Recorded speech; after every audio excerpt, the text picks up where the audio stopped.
Setting up your Airbow compressor.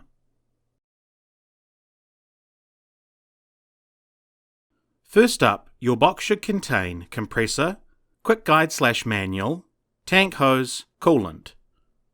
Firstly, attach the tank hose to the donor tank. Now, open the coolant reservoir cap. Fill approximately 700 milliliters of water or automotive pre-mixed antifreeze. The coolant level should be just below the coolant return hose in the side of the coolant tank. Replace the cap.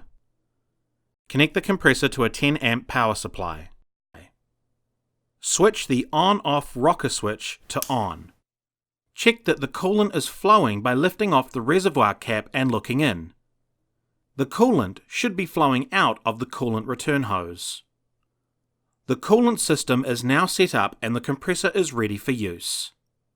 Charging the donor tank for the first time. Check that the water drain valve is closed. Also ensure the cylinder valve is closed. Ensure the compressor's power switch is set to on.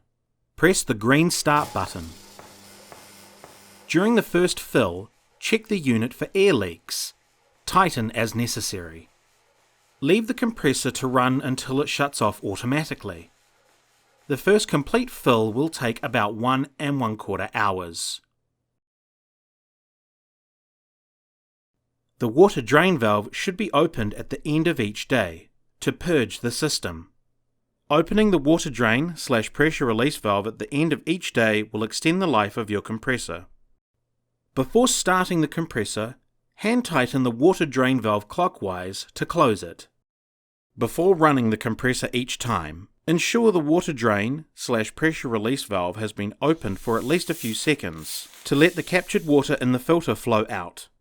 If the compressor is being used continuously, drain every 2 hours. Check the coolant level regularly and top up as needed. Coolant level should not change dramatically with normal use.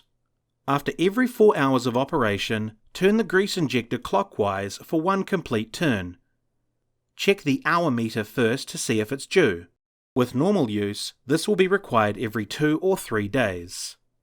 Job done.